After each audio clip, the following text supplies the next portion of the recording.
Inquiry based learning adalah metode pembelajaran yang melibatkan siswa secara intensif untuk mengajukan pertanyaan atau permasalahan, mengajukan hipotesis, melakukan investigasi, menganalisis data, dan menarik kesimpulan, serta menjelaskan temuannya kepada orang lain.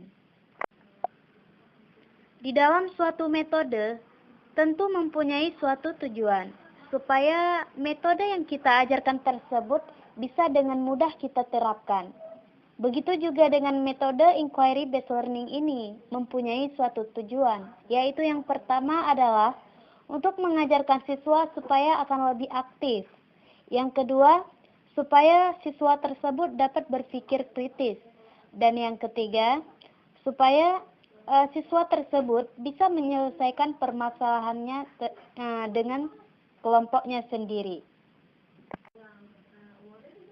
Dalam metode inquiry based learning ini ada 6 step.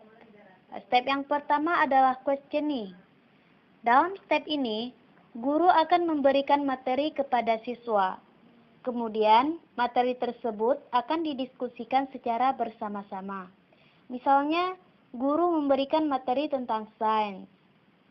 Nah, dari materi tersebut, guru akan menanyakan kepada siswa tentang sains tersebut.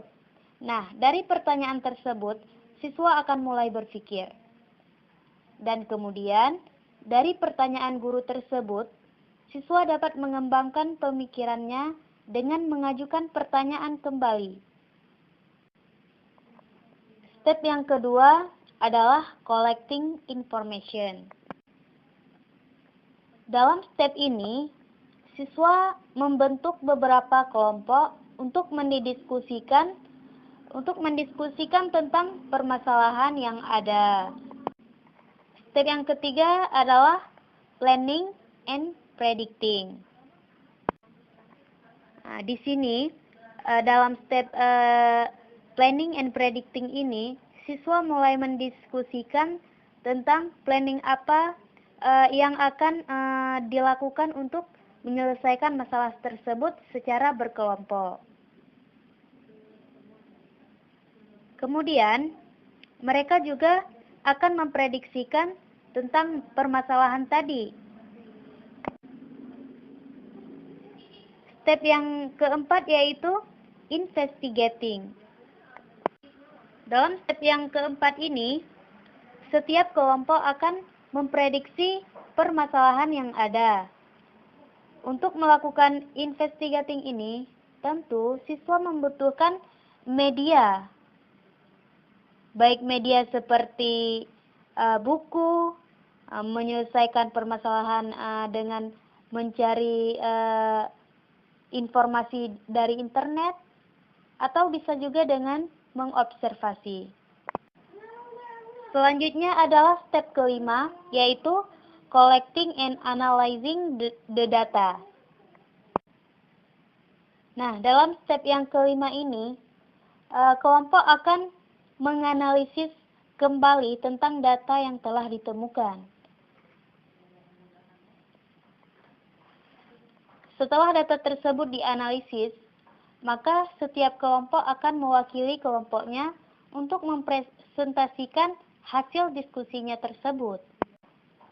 Dan kemudian, setelah mereka mempresentasikan hasil dari diskusi dari setiap kelompok, kemudian kita memasuki step yang terakhir, yaitu recording and reporting.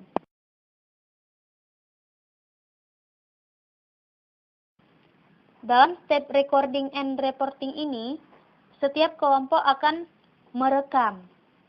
Baik mereka merekam dengan menggunakan tape recorder, ataupun mereka merekam hasil presentasi kelompok yang lain, ataupun kawannya itu, dengan menggunakan handphone.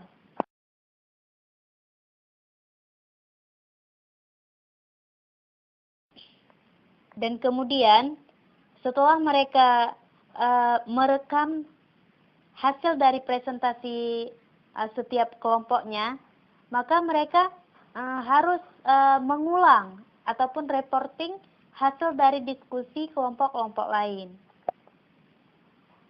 Nah, ini adalah step dari metode inquiry based learning. Dan selanjutnya kita akan menjelaskan lagi tentang apa sih manfaat dari inquiry based learning itu. Nah, manfaat dari inquiry based learning itu adalah yang pertama, dengan kita mempelajari inquiry based learning ini, maka sangat bermanfaat bagi siswanya. Yang pertama adalah kita bisa mengajarkan kepada siswa kita bagaimana cara memecahkan masalah, dan siswa kita pun bisa mampu berpikir kritis dari permasalahan yang ada. Yang kedua, manfaat dari inquiry based learning adalah mengajarkan siswa kita itu bagaimana belajar yang baik dan benar, dan bisa membangun self-directed learning. Bagaimana dia cara belajar dengan sendiri, bagaimana untuk menyelesaikan permasalahan yang ada. Dan yang ketiga, manfaat dari inquiry based learning adalah bisa mengembangkan rasa kepemilikan siswa tentang penyelidikan mereka dan meningkatkan minat siswa tersebut. Ini adalah manfaat dari inquiry based learning.